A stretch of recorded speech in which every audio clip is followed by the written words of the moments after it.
Hello, everyone, and welcome to another ESET East Africa webinar. I do see some familiar faces on the attendee list today, and I will point out that we will be rehashing a couple of the things in a previous DESlock webinar, so I hope there's at least something new for those that have already attended this one in particular. Before I begin, as per usual, if anyone has any questions throughout the webinar, please feel free to send them through on the Q&A section, and I'll aim at answering those questions at the end of the webinar. So as a start, first things first, obviously, why do you need an encryption solution? Well, first and foremost, obviously theft is an exceedingly common problem, so obviously that poses a risk for sensitive or customer information to be compromised in the event of something being stolen. Secondly, businesses can obviously suffer financial damages as a result of their failure to protect sensitive information due to it being stolen in an unencrypted form. That's typically limited to someone like a insurance company or a financial institution who has regulators in place where penalties may be applied in the event of sensitive information being stolen. Then, of course, there's businesses that can also typically incur further financial losses due to losing customers as a result of a drop in reputation. And then last, of course, at the moment with the POPI Act in South Africa and then the pending data protection laws in places like Kenya, depending on the nature of your business and the stored information, encryption may be a requirement in order to be compliant. And then, of course, there's the point of identity theft and privacy risks for individuals in general. Because if their sensitive information that you are storing gets lost or stolen, then obviously it runs into problems for them because they may need to then reset passwords or take extra care to ensure that they're not subject to some type of identity theft or other risks. Then lastly, of course, on the back of the various data protection laws that are doing the rounds and becoming a more prominent thing, it obviously means that you have to do that much more as a business in order to ensure that you're safeguarding that information. So next we move on to a couple of headlines and other news articles around the subject of encryption. First and foremost, and at least most recently, with Apple's new iOS 10 that's on the way, it comes with improved encryption on the back of the FBI previously actually hiring firms to crack previous versions for prosecuting criminal cases. Then what many people might not realize is whether you're using WhatsApp or Facebook Messenger or the coming Google messaging app to replace Hangouts, all of them happen to use the exact same encryption framework done by actually a very small company of only 3 individuals called Open Whisper Systems. Then everyone might be familiar with the Tor network and the Tor browsers. They're obviously a way of using encryption and a number of other obfuscation techniques in order to hide your web traffic and also access servers that are not publicly listed on the internet. But recent studies have shown that within the next 6 months or so, Tor users may actually be de-anonymized. And that has actually spurred an increase in next-gen encrypted internet projects, of which there are a whole bunch.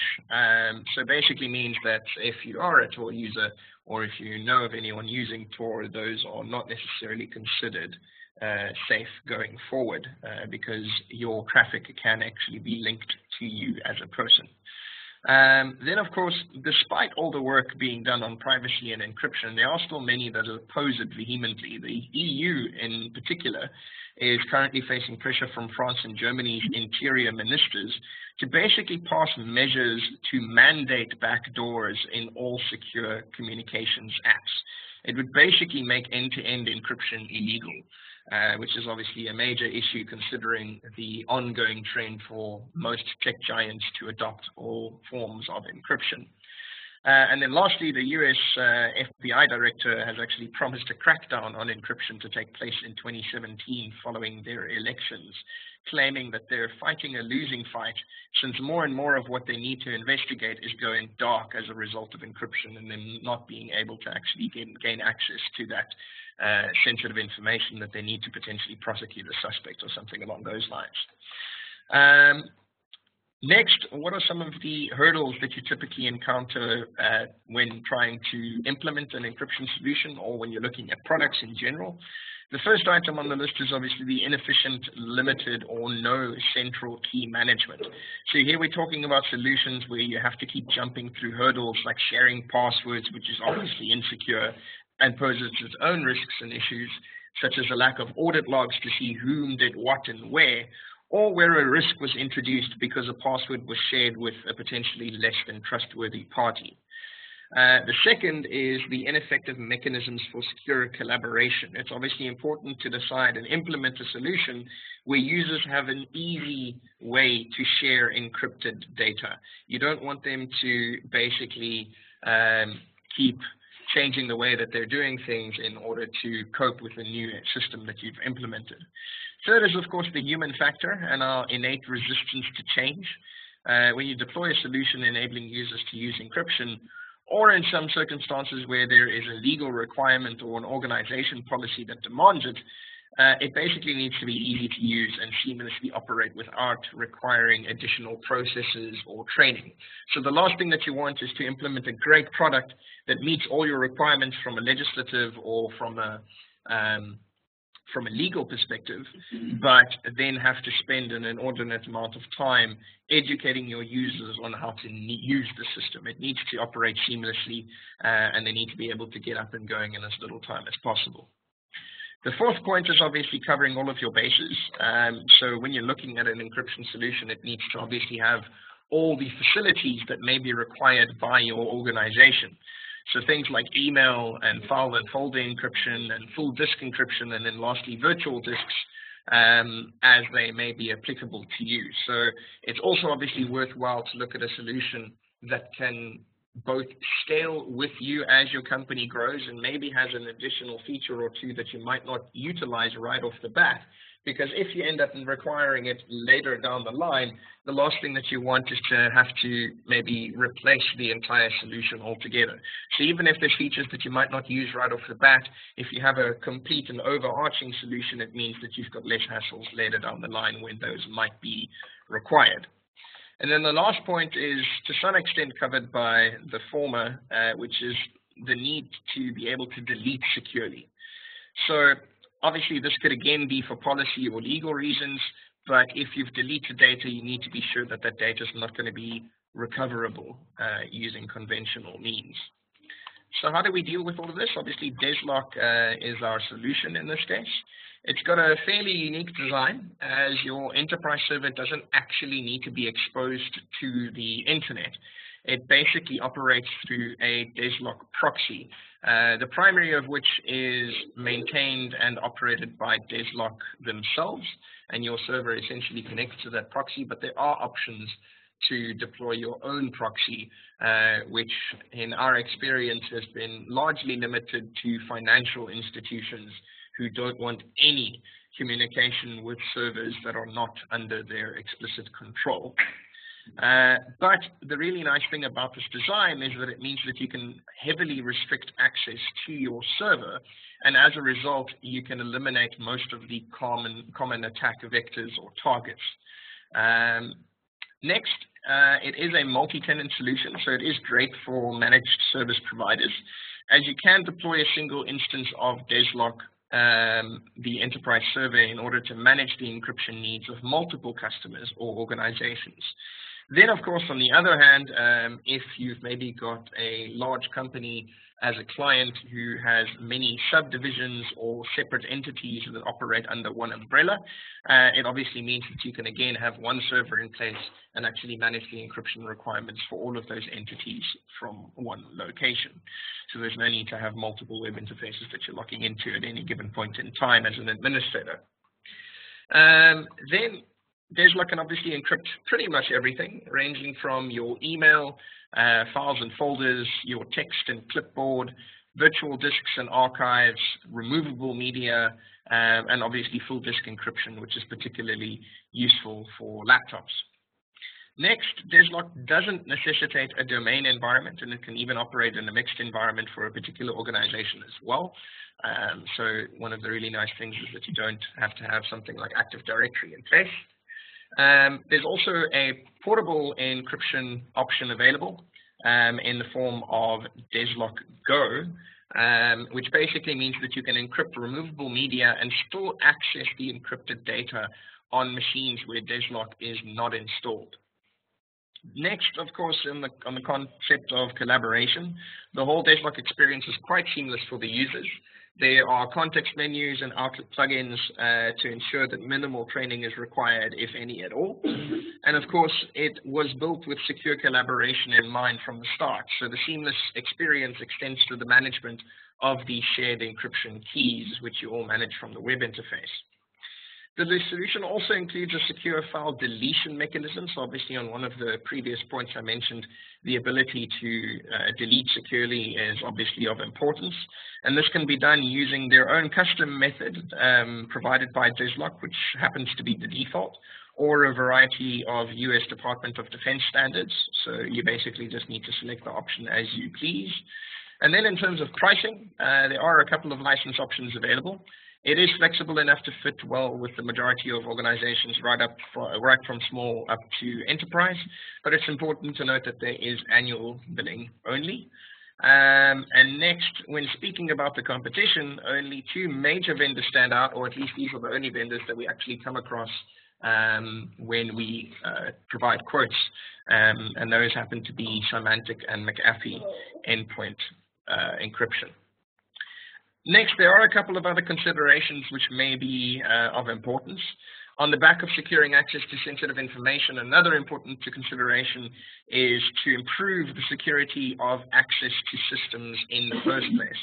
So one really easy way to do this would be through the use or the enforcement of multi- or two-factor authentication for systems, especially those holding critical data or for remote access.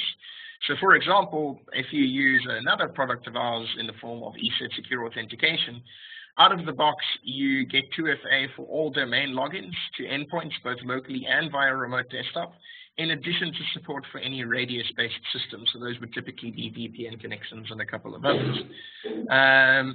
Then beyond those integrations, there is both a software development kit as well as an API available for integrating that into any third-party system. So you can extend the two-factor authentication to any system of yours, even if it's not limited to your domain or radius-based authentication.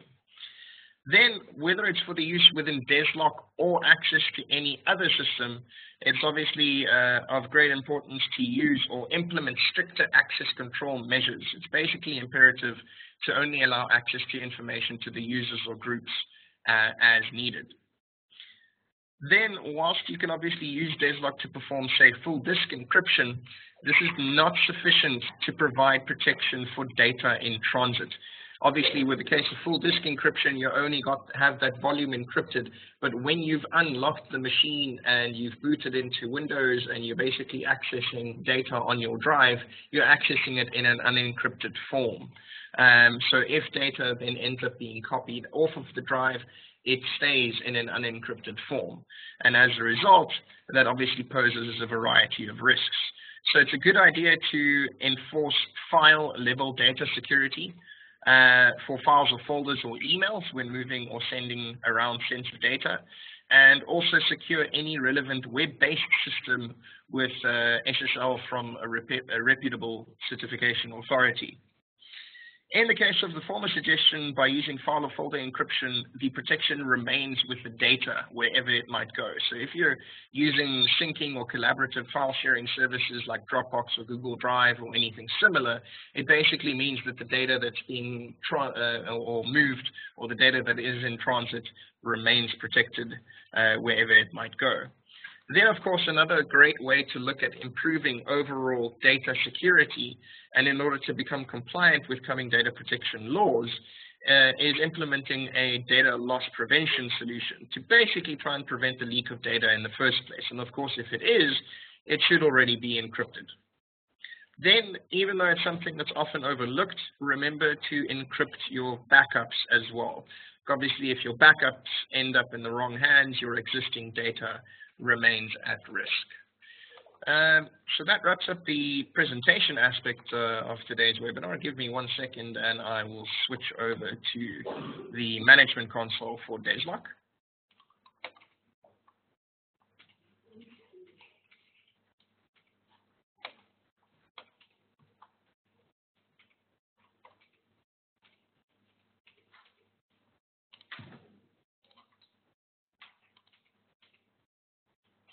So while I'm doing that, obviously, as I mentioned, feel free to send through any questions or anything else that you might have.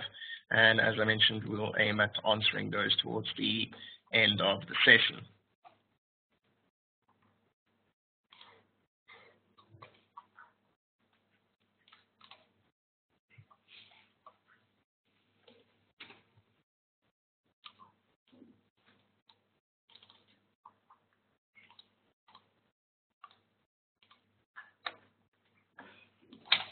Right, so this is the login interface for the DESlock enterprise server that I have running in my little demo environment. I'm just logging into that at the moment. So, a couple of things that you can see. The first thing that I want to show you is out of the main control panel view. This is obviously where you can set up multiple organizations. So as I mentioned, you can have multiple entities all controlled from one interface. So I can, for example, select this entity over here. You can see the number of users, the workstations, the encryption keys, and so on. And the same for any other organization where I actually don't have anything populated. You can obviously also create multiple logins for the enterprise server for people that can manage the environment. So obviously I just have 2 users over there. There's obviously different roles like admin and the system admin and then the help desk users, and you can also create your own roles, maybe with limited permissions overall. Then, of course, the settings section is really straightforward. It's basically the primary enterprise server login security measures, so implementing a specific password complexity as an example. You can also add a SSL certificates if needed, and you can also do things like configure proxy servers, SMTP servers for authentic email notifications, background sync timers, communication timeouts, and a couple of other things. And that's obviously also where you'd configure your proxy ID if you end up using the DESlock proxy rather than deploying your own. You can also add, basically create backups of the database that's being used. So you can obviously create a backup in order to move that out, maybe to a new server, or just to ensure that if something happens, you can replace the server or rebuild it in an easy-to-do manner.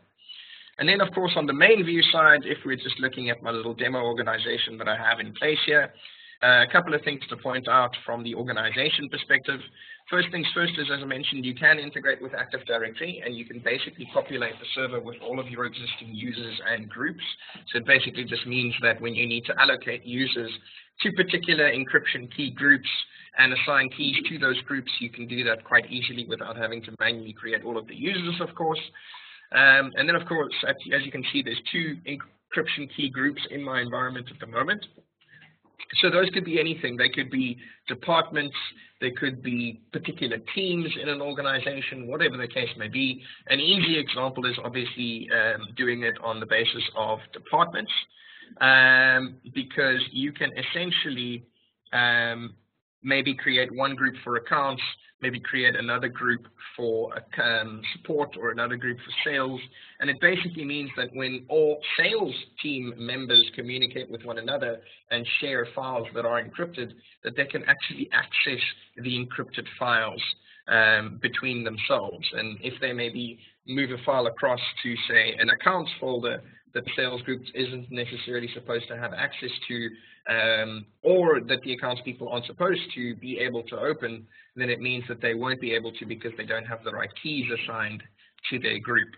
So it basically means that this is where you set up the collaborative nature of DESlock, and then when you open a particular encryption key group, you can see the keys that are assigned, and you can add any number of keys to that group. Then there's obviously a section where you can download the client installs, which is obviously a great way to just grab the installer in order to push it to your agents or to your endpoints. You can also see all of the tasks that have been completed. So this is a really nice way to see essentially a bit of an audit trail of whatever may have happened on the environment. You can obviously add your licenses. You can add a couple of licenses so that you can essentially ensure that you've got the right allocations of maybe the Pro or any of the other packages for DESlock available to your users. Then, of course, there's various reporting capabilities available in the system. You can obviously be abreast of all errors. You can see output of all the encryption keys and groups, users with their own encryption keys, which users are licensed, overall license usage, and a whole bunch of other reports, as you can see. And a really nice way of using this is to pull a report of all the non-encrypted workstations so that you can ensure that the appropriate encryption measures, such as full disk encryption, is implemented on those machines going forward. Then if I just take one step down to the users section, obviously my users are in subfolders, which is why there's nothing shown over here. The teams can correspond either with the Active Directory environment, and it might be a good way to mimic your encryption key groups with the teams that you have, which is obviously, as I said, pulled from, say, Active Directory. Then you can also implement a particular policy. So it means that you can, again, enforce a particular password complexity. You can enable or disable certain features.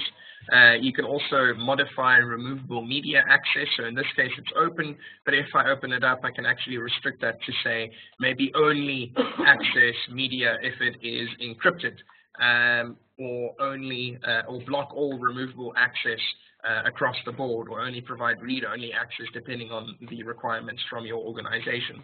And there's obviously a whole bunch of other options over here, but I'm not going to go into every single one in detail. Over on the update section, I obviously don't have anything over there. You can also see any of the alerts that have been generated on the system, so that could be as a result of the tasks that you saw in the previous section. Then, in the case of any of the users, let me just pick any user out of random. So I'm just going to pick a fictitious user on my little demo environment. The way that you would essentially activate DESlock for a particular user is extremely straightforward. So it obviously requires that the agent is installed on the user's machine first. Once that has been done, you can generate an activation code for a user. So I can generate a new activation code. I can select out of the available licenses, which I can do over here. So this is where if you had many license packs that have been added, one for Pro or another version of or package of DESlock, you'd be able to select the appropriate license type. You can generate the code. You can have that sent to the user automatically via email. Obviously, it won't reach the user because this is not a routable domain. And then, of course, the user receives the mail. There is a short activation procedure that they need to follow. So if you happen to push the install via group policy, as an example, the next time that the user restarts the machine or logs into their endpoint, it'll basically prompt them saying you need to activate the software, and they can use the key that was submitted to them via email in order to do so, and also create their own personal encryption key, as an example. Next, once a user is actually activated in the system, a good example would be this one down here. So I can open up myself. I can see that I've got a couple of workstations, or one workstation associated with my user, and it is currently encrypted. But the process is extremely straightforward regardless of which direction you approach it. So in my case, I can basically hit full disk encryption, and I can essentially submit a command to decrypt these volumes. Alternatively, in the case of the reverse, it would basically be selecting the volumes that you want to encrypt and submitting an encryption task. An important thing to note is when using the full disk encryption measure, there is the login that you have. In my case, I happen to use the single sign-on option. So the username and password that I use to bypass the encrypted bootloader happens to be the same details that I use to authenticate on the domain of my demo environment.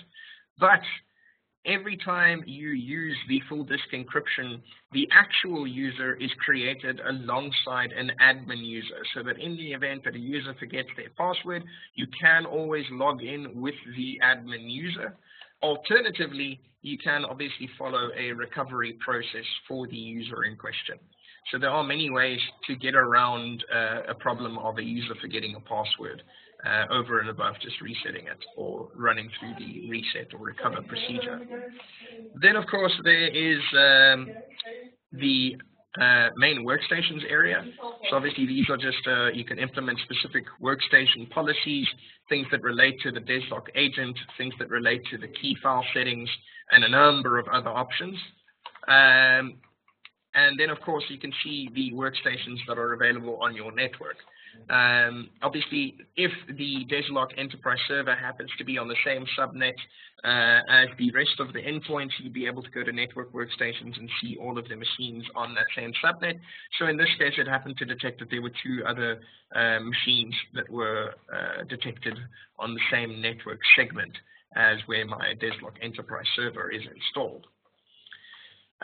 Next, anytime you submit a task from DESlock, it obviously requires that the agent checks in. You can either wait for the agent to check in automatically, or you can force a sync. You can also force a sync from the server side when that might be necessary. So that essentially wraps up the administrative interface. Obviously, as I said, I'm not going to go into every single nitty-gritty detail, but the idea is obviously to get a general overview. So for the moment, give me 1 second while I switch over to an endpoint that actually has DESlock installed.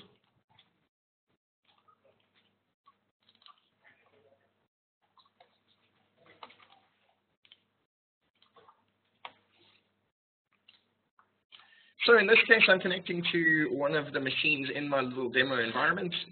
What you'll also notice is that I have the ESET secure authentication prompt in place. So as I mentioned earlier in the presentation, obviously a good way to add increased levels of security to your organization in general is through the use of 2-factor authentication. So what I've done here is this happens to be my connection manager, mremote ng. So I already have the host name or IP address of the machine in question filled into a saved connection, as well as the username and password. So the first thing that I get prompted for after supplying the username and password is obviously the 2-factor authentication code. So I'm basically just going to type that code in now. And that essentially logs me into the endpoint in question. So as you can see, the 2-factor authentication implementation is extremely straightforward. So let's just give this machine a moment to get up and going. It does seem to be a little bit slow.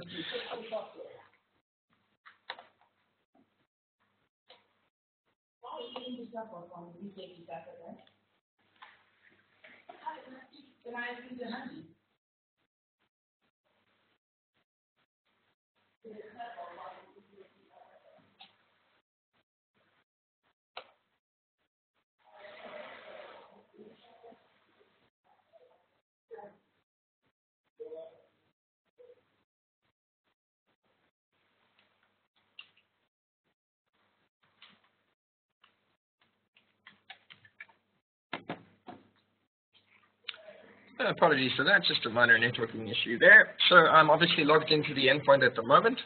And the first thing that you might notice is that I've got the DESlock shredder over here because I've got enabled in my settings. So as I mentioned, there's a couple of secure deletion mechanisms that are available. There's the cryptographic random number data, which is the default selection and is provided by DESlock themselves. There's also the US Department of Defense standards, as well as the Goodman method for essentially rewriting over those sectors of the drive repeatedly in order to make data recovery impossible.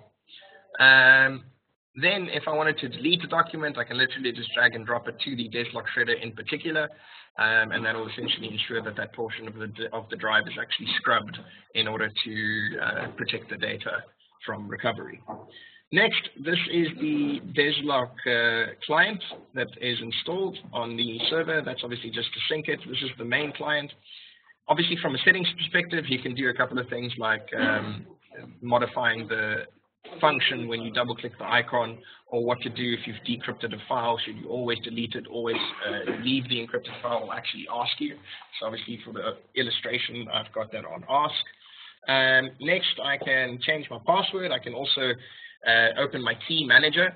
So you'll notice that there were the two encryption keys that were visible on my DESlock interface, or the web interface in particular.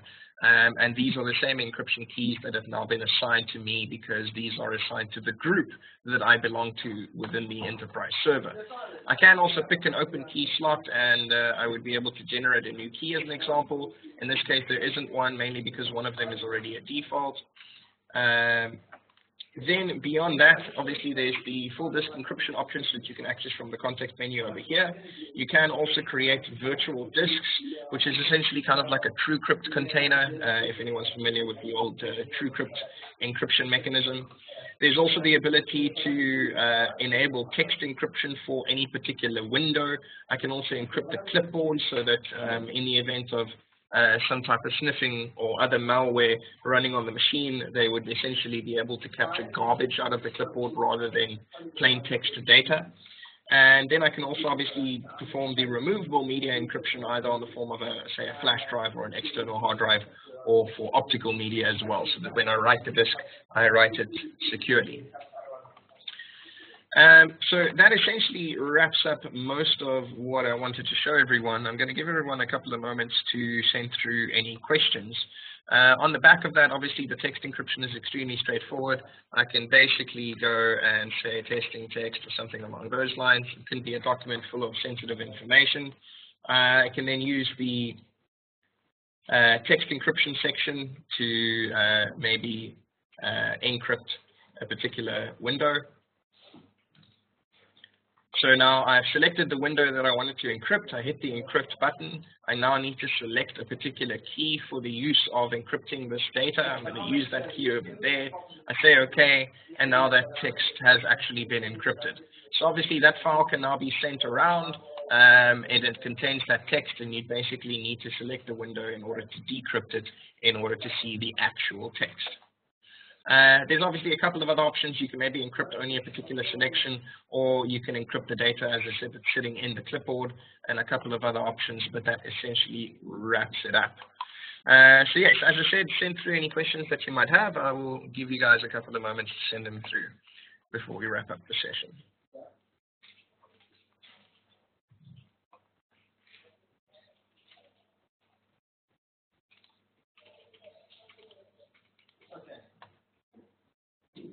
Okay, so I mean, just in terms of like the usual pipeline kind of stuff, that's almost going to happen.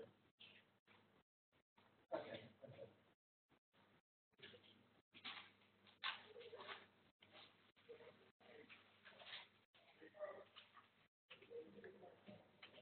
And obviously, as I mentioned, every time we have a webinar, if you haven't yet registered on our wiki as a partner, please do so.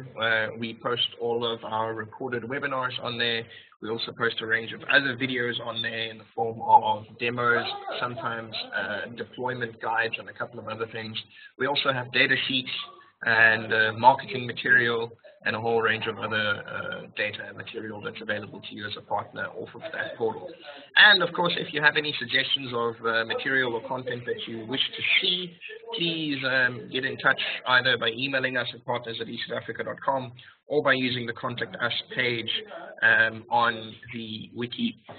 Maybe it's a particular suggestion for content that you have, or something else that you might want to see more of in a future webinar. It doesn't look like there have been any questions that have been submitted through, besides at the beginning when we were starting a bit late, just to see that they didn't know if it had started or not. So it doesn't look like there's any other questions. If anyone has anything that comes up after the session, as I said, please feel free to get in touch. But that basically wraps it up for today. I hope this was maybe a little bit different than before, and that for those that haven't seen our DESlock one before, that it was informative. And I wish everyone a good day. Thanks for attending.